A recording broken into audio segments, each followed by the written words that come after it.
Então, pessoal, bom dia a todos. Vamos dar continuidade aí à nossa aula dos cânones e a gente vai para o artigo de número 10. Já está aí bem na reta final, depois desse 10, não, desculpa, gente, o artigo de número 11. Mais alguns artigos que a gente finaliza e vai para a rejeição de erros. Vou pedir para o Vitão fazer a leitura aí para a gente. Peraí, já é rejeição de erro já? Ou é o 11? Não, artigo antes. Tá. Não chegamos no zero ainda não. Então tá certo. É capítulo 5, né? Isso, capítulo 5. O título, esta certeza nem sempre é sentida. No entanto, a Escritura testifica que os crentes nesta vida têm de lutar contra várias dúvidas da carne e sujeitos a graves tentações. Nem sempre sentem plenamente esta confiança da fé e a certeza da perseverança. Mas Deus, que é Pai de toda consolação, não os deixa ser tentados além de suas forças. Porém, com a tentação proverá também o livramento, e pelo Espírito Santo novamente revive neles a certeza da perseverança. 1 Coríntios 10, 13. Então, olha que coisa interessante. O cristão, ele enfrenta a dúvida ao longo da sua vida.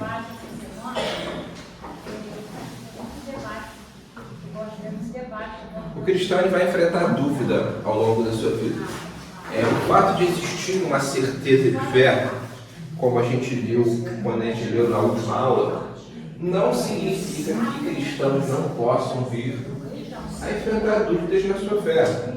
Então, quando a gente fala de uma certeza de fé dentro da concepção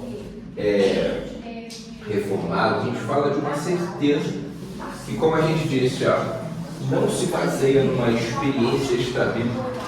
Olha o que a gente falou na outra aula, vamos lembrar isso.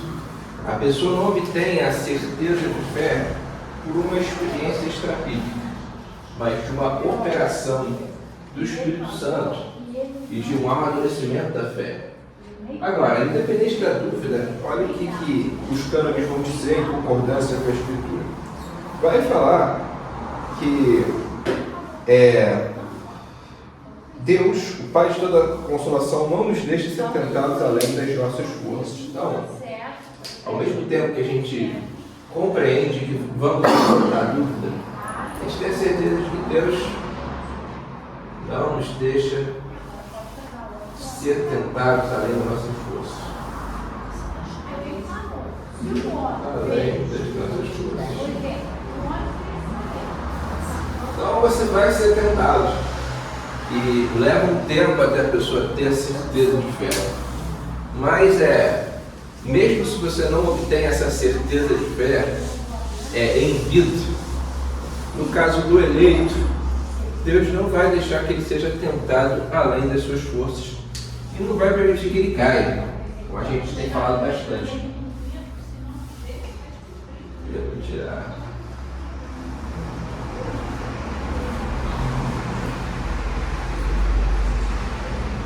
Então isso aqui é uma coisa que diferencia a gente dos arminianos. Os arminianos vão falar o seguinte: beleza, você tem livre-arbítrio, você ouviu o Evangelho, aceitou o Evangelho, e assim, esse versículo ele perde toda a utilidade do ponto de vista arminiano, quando é dito que Deus não nos permite ser tentado além das nossas forças. Porque como é que eu sei se eu fui tentado além das minhas forças ou não? Nós, dentro do entendimento calvinista, temos a certeza de que o eleito ele não vai ser tentado além das suas forças. Que existe a perseverança ou a preservação dos santos. Mais preservação do ponto de vista divino. Porque Deus nos preserva até o fim, independente das dúvidas, independente das dificuldades, independente das tentações. Então, assim, quando a gente fala que existe uma certeza de fé a ser alcançada, a gente tem falado isso nos artigos anteriores, especialmente no artigo 10, a gente explicou que essa certeza ela se baseia nas promessas do Espírito Santo e se dá mediante o agir do próprio Espírito. Então você lê as Escrituras e chega um momento que você tem tanta convicção de que você é filho de Deus, que você é salvo, que você já não mais é abalado por esse tipo de dúvida com relação à sua salvação. Mas isso não impede cristãos que enfrentem isso de serem eleitos. Então, assim, algumas pessoas vão alcançar essa certeza de fé em Deus. A confissão de fé Westminster vai falar algo parecido, mas outras não. De qualquer forma, todos nós devemos buscar isso. Devemos buscar isso, tendo em vista que no processo dúvidas virão, tentações virão, mas que Deus não vai deixar que o eleito caia, que ele se perca. No caso de Jó seria isso, né? Jó enfrentou dúvida assim, né? Ele teve um sofrimento extremo, né?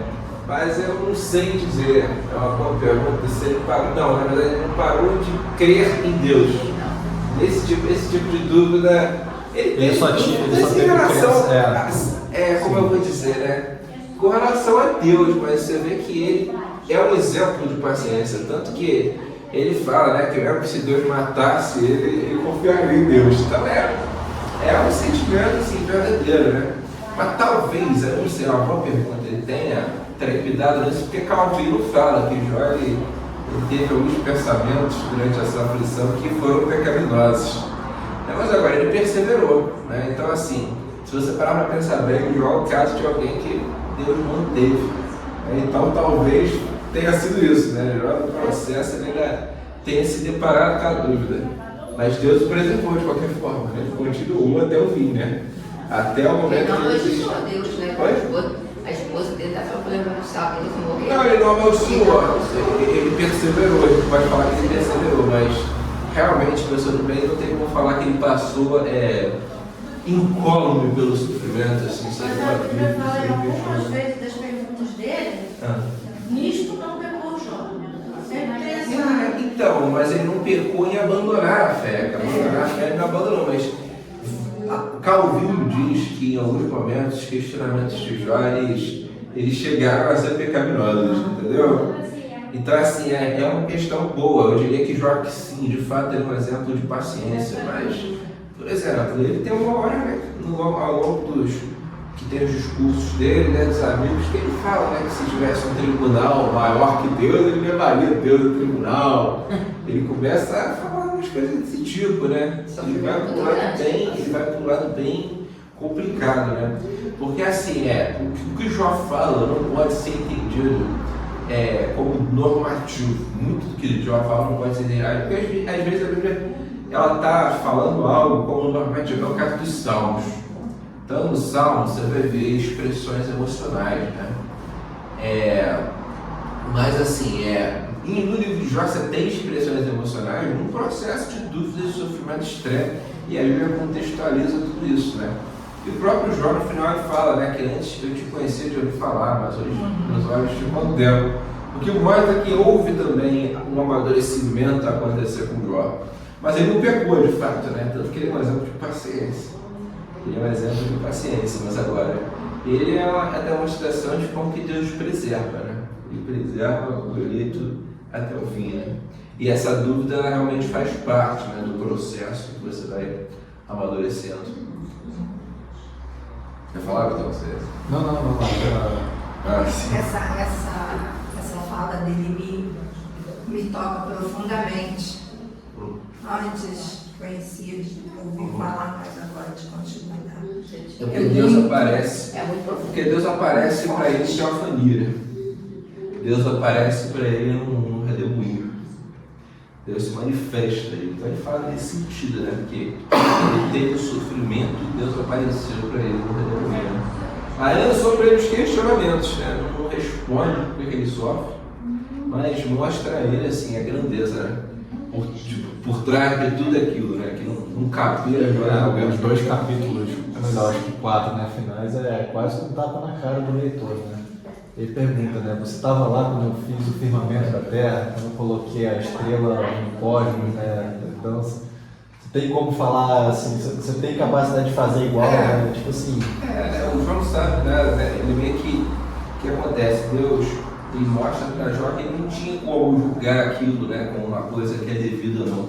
Aí você vê que o apóstolo Paulo fala, né, no livro de Romanos, né, que pode o oleiro, o barro, o vaso reclamar com o oleiro porque ele fizeste desse jeito. Ele não tem condição de fazer isso, né, de debater com a maneira como Deus o fez. Sobre a questão da eleição, mas isso perpassa tudo. né? Perpassa os sofrimentos da vida, tudo que acontece. Né? Aí a fé reformada ela entende que tudo está no decreto de Deus, né? Todo sofrimento está no decreto de Deus. A gente não acredita no Deus banana, né? Deus que simplesmente deixou o homem com o livre-arbítrio e os impactos que o livre-arbítrio do homem gerar. Não. Deus ele até mesmo regula e direciona os impactos do mal. O que aconteceu no caso de Jó, né? Você vê que o diabo que foi lá, tentou Deus, na verdade, né? Porque ele quis dizer assim, Jó vai apostatar, se você tirar dele tudo que ele tem, e no final, Deus mostra precisamente o contrário, Deus mostra que ele estava por trás de tudo. Na lógica arminiana, assim, clássica, né, que a gente está vendo aqui em Dort, seria mais ou menos assim, é como se Deus ficasse, Jó, não me desaponta. Eu apostei com Satanás ali, tô contando mas contigo, exatamente, né? Entendeu? Exatamente. Tem um capítulo do livro de C.S. Lewis, né? C.S. Lewis é arminiano, que ele entra na seguinte questão, mas se Deus é um Deus de amor e uma pessoa se perde, isso não seria a derrota da onipotência? Aí o C.S. Lewis fala que sim, né? Simplesmente fala que sim, né? Como se a onipotência tivesse sido derrotada porque existe o livre-arbítrio, né? O livre-arbítrio e o homem muitas vezes não aceita, né? É uma coisa absurda, né? Mas ele pelo menos ele foi sincero de falar isso aí, né? De admitir a lógica arminiana, que é isso mesmo, né? Porque se você pensar que todo mundo tem livre-arbítrio, todo mundo tem pelo menos a potência de decisão, porque assim, o arminianismo é isso. Todo mundo tem potência para a salvação e potência para ir para o inferno. Inclusive os apóstolos, né? Inclusive todo mundo. Aí alguns arminianos falam, não, mas o apóstolo foi uma exceção. Mas a gente viu nos cânones anteriores, né, os erros do arminiano, que eles falavam que a obra de Cristo ela valeria mesmo se ninguém fosse salvo. Então assim, pode acontecer de ninguém ser salvo, pode acontecer de todo mundo ser salvo. Pelo menos a potência. Pode acontecer de uns ser salvo, outros não, é o que eles acreditam. Porque eles vão falar que toda a predestinação ela se baseia na presciência, né? Quando eles pôr na frente quem iria contar. Mas assim, de qualquer forma, o arminianismo ele é bem complicado, né? Nesse sentido dessas passagens, né, que Deus mostra a sua soberania efetivamente sobre o mal, né, sobre o sofrimento, sobre o destino final. Porque o arminianismo ele acaba admitindo uma espécie de Deus que não é onipotente. Essa é a verdade. Todos que foram escolhidos, todos os eleitos, serão salvos. Com certeza. Porque senão não tem como, né? O sacrifício não seria perfeito, né? Senão Cristo orou por quem, né? A oração de Cristo não funcionou, né? São muitas complicações, né? Muitas vezes é uma heresia, né? Que tem quebra vários versículos bíblicos, né? Muita coisa que está na Bíblia, o arminianismo acaba levando a negação. Bom, gente, vamos agora para o artigo 12, então. Artigo 12. Né? Esta certeza não leva à acomodação. Entretanto, esta certeza de perseverança não faz de maneira nenhuma que os verdadeiros crentes se orgulhem e se acomodem. Ao contrário, ela é a verdadeira raiz da humildade, reverência filial, verdadeira piedade, paciência em toda a luta, orações fervorosas, firmeza em carregar a cruz e confessar a verdade e alegria sólida em Deus. Além do mais, a reflexão deste benefício é para eles um estímulo para praticar séria e constantemente a gratidão e as boas obras, como é evidente nos testemunhos da Escritura e nos exemplos dos santos. Então, olha que coisa, isso aqui já é antevendo um argumento arminiano de que é o seguinte: vocês calvinistas, vocês falam de certeza de fé, vocês acreditam que dá para alcançar uma certeza de fé, uma certeza de que você está salvo, mas isso leva à acomodação. Se você vem com esse papo aí, Gabriel, de que é possível você alcançar uma certeza de salvação, você fica acomodado. Pô, estou salvo, acabou. É um argumento muito comum do meu arminiano, né? A predestinação dela, o crente é a acomodação. E assim, aqui os caras estão falando que é precisamente o contrário. Você entender que Deus te preserva e que é possível você alcançar uma certeza de fé baseada nas promessas da Escritura Sagrada e na atestação do Espírito Santo. Se você crê nisso aqui, você é levado à humildade. Porque você entende que a salvação não vem de você. A salvação vem das promessas da Escritura e do Espírito Santo que te dá essa certeza. não é uma experiência extrabíblica. Alguns papistas criam, né, como arminianos, podiam vir a crer que Deus tem que se revelar para poder falar que vocês são. Não, isso é uma coisa assim que a gente até falou um pouco de como que os reformados lidavam com outras formas de sobre a profecia, né, sobre as revelações. Os reformados, a gente falou bastante sobre isso. Eles não eram sensacionistas no sentido moderno. Porém, eles acreditavam que a certeza da salvação ela não se dá por nenhuma espécie de revelação extrabíblica, nenhuma espécie de visão. Ela se dá baseada no poder do Espírito Santo e nas promessas da Escritura. E você, pelas promessas da Escritura, é levado à humildade, você entender que não é você que se salva. É Deus que salva, é Deus que te predestinou, que te justificou, que te chamou. Mas também dá uma firmeza, porque se você tem convicção de que você é filho de Deus, você entende o que você é. Você não fica balançando, né, em relação ao mundo. Porque o arminiano ele vive uma tensão entre o mundo e Cristo. Né? E de fato, a gente já falou outras vezes que a gente, enquanto calvinista, principalmente mediante esse calvinismo moderno, tem que tomar muito cuidado para não cair no antinomismo. Aquela ideia de que a lei de Deus não vale mais. Então eu estou debaixo da graça, eu só me preocupo com o que diz a respeito da salvação. E eu já conversei com muita gente, tá? Muita gente que pensa exatamente isso. Fala, pô, só quero saber da minha salvação. E esse pensamento é antinomiano, é antibíblico. Porque a gente luta contra o pecado, sim, a gente luta contra Satanás, luta contra a carne. Mas se você tem a certeza da salvação, isso vai te levar à firmeza. Não, eu estou resoluto no caminho de obedecer a Deus e de cumprir meu papel. Você vê como é que os reformadores eles fizeram tanta coisa? Você acha que eles ficavam toda hora balançados? Eu estou aqui servindo a Deus. É claro que eles tinham dificuldade, eles passaram pela dúvida em algum momento, né? Pela incredulidade, alguns tiveram nos seus momentos, mas chega um ponto que você, tendo essa certeza, você não é de maneira alguma acomodado, você se torna humilde, você entende que isso é uma coisa que não vem de você se torna mais firme, você se torna grato, você entende que isso aqui é fruto de uma obra sobretudo divina, que Deus é que te regenerou, é Deus que te preserva. Então a doutrina, vocês veem como é que ela importa. Tem muita gente que não gosta de teologia, né? Acho que teologia é um negócio muito complicado, né? E nesse dia do meu trabalho eu estava explicando um pouco de teologia para o pessoal lá. O pessoal não sabia de nada, assim, né? E começaram a me perguntar. Eu explicando. E as pessoas, sim, dificuldade. E é coisa básica, sabe? Nada desse nível.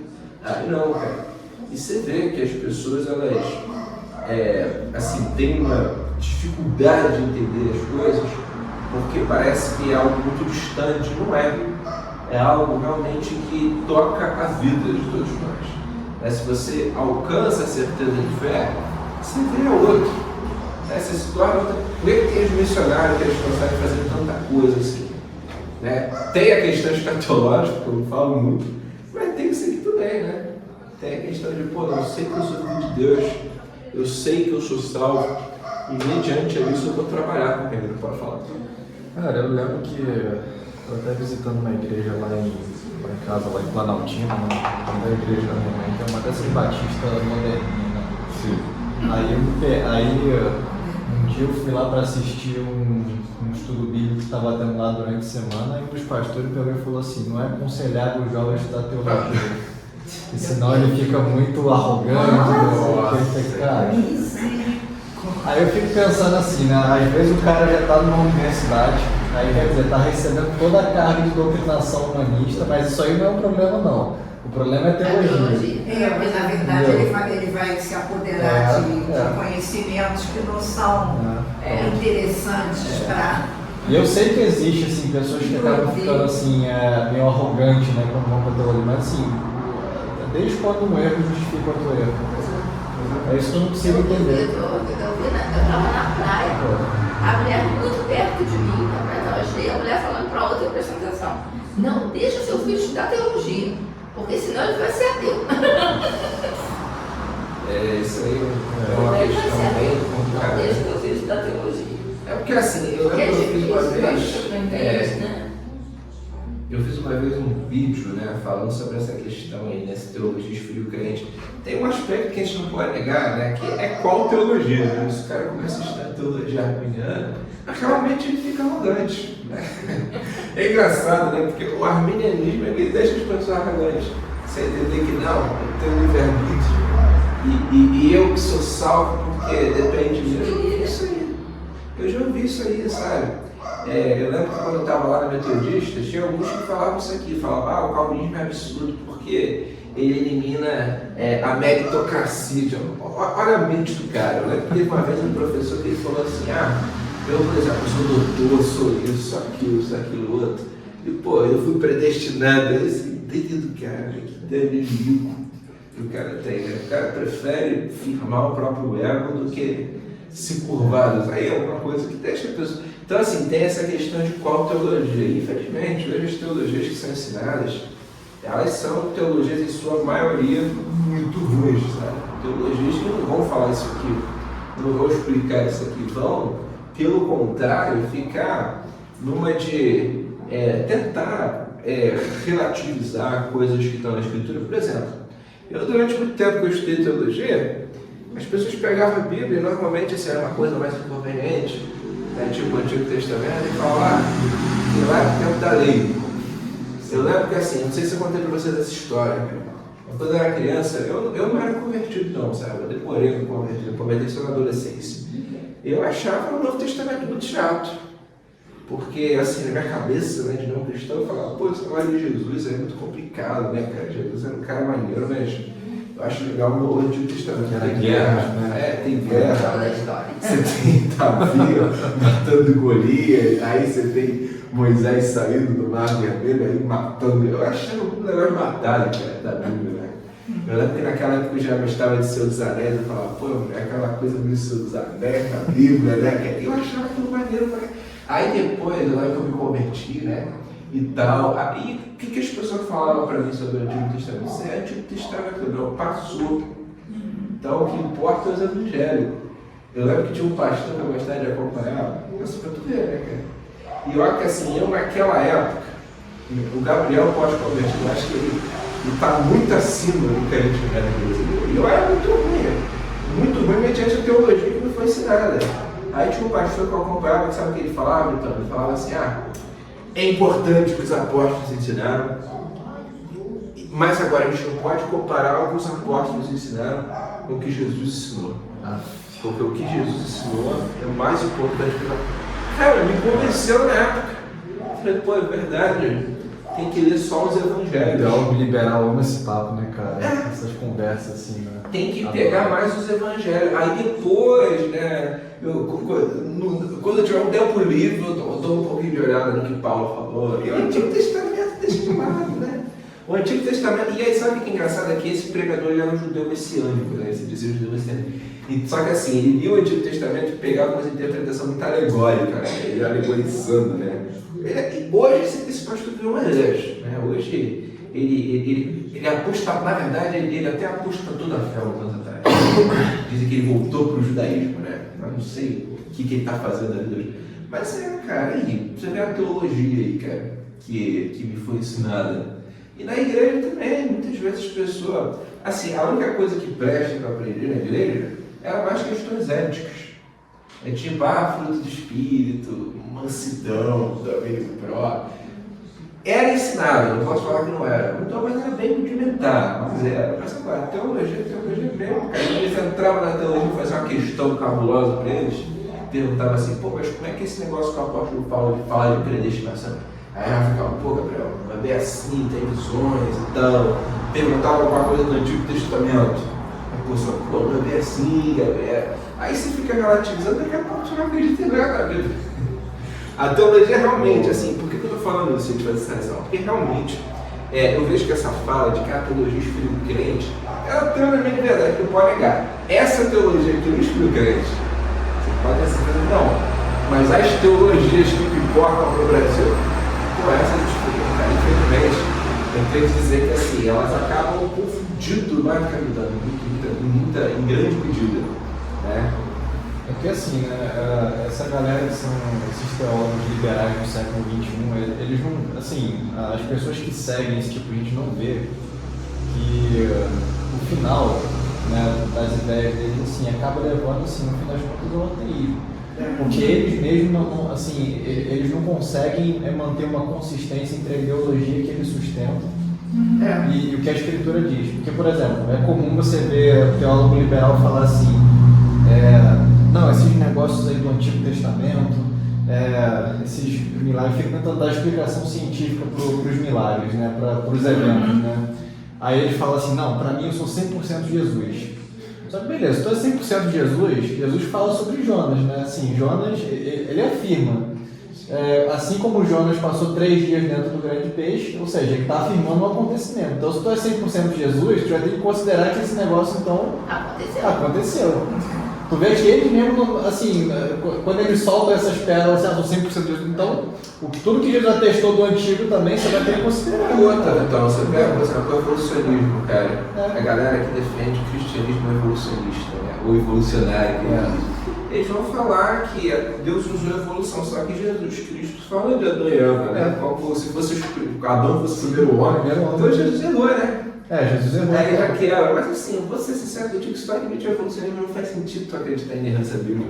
Tanto que os evolucionistas teístas que tentam ser mais consistentes, eles vão negar a inerrância bíblica. Vão negar a inerrância bíblica. Vão falar que a Bíblia tem uma inerrância parcial.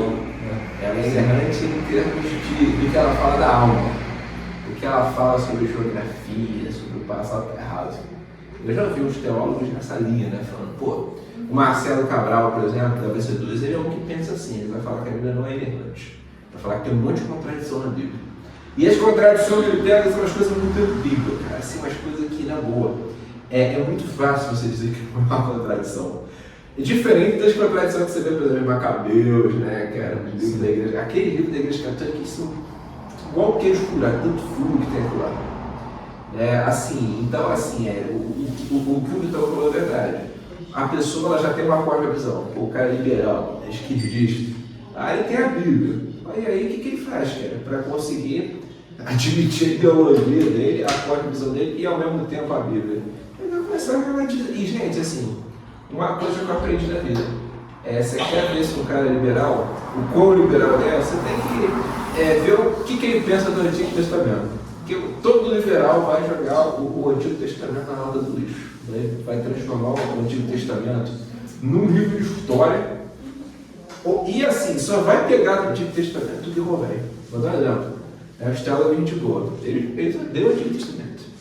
Mas quando é para falar de alguma coisa relacionada à teologia da liberdade, ele diz, no Antigo Testamento Deus destruiu tua cidade porque não cuidava dos pobres. Que é a verdade. Só que assim, a parte, por exemplo, de homossexualismo, que vai falar da pena capital, que vai falar do que seria, do que a teonomia defende, eles opa, isso aí não. Isso aí aquelas passagens também, tem até Isaías que fala de Deus punir quem tem acúmulo de terra, né? Aí eles amam essas passagens assim. Eles amam essas passagens, falam de reforma agrária. Que às vezes era comunista. A gente gosta disso. A Igreja Católica é uma igreja que ela está totalmente alinhada com isso aí, gente. Com a Igreja Católica hoje, vocês podem ter certeza. É porque eu acredito que vocês não acompanham, né? Tipo, os papas dizem, né, e tal. Eu, esse dia, estava numa encíclica do Papa. Cara, o Papa fala exatamente isso. O Papa ele vai falar que o cuidado do pobre é uma coisa que está a Bíblia inteira. Realmente está. Só que assim, as partes inconvenientes do mundo moderno, o Papa nem fala. Nem fala de pena capital. O Francisco falou há pouco tempo, né, antes de morrer, ele falou a pena de morte como é que ele falou? É sempre pecaminosa. O livro que o Papa falou. O Papa falou isso aí, assim, não é que a pena de morte é pecaminosa hoje, porque a Igreja Católica ela tem esse recurso. Ela pode falar isso aí errado a partir de hoje. Se é consistente ou não é outra história, mas o Papa Francisco falou, sempre foi pecaminoso. Todo mundo que praticou pena capital está praticando algo pecaminoso. E é isso por quê? Porque o Antigo Testamento, porque a lei é uma coisa que a igreja de Roma já desprezou há muito tempo. E tem hoje muitas igrejas que eles pregam a lei de Deus, né? Vamos pensar, uma lei humanista. É isso que eu estou contando. Então é isso, pessoal. Temos que encerrar, né? Porque já deu 10 horas.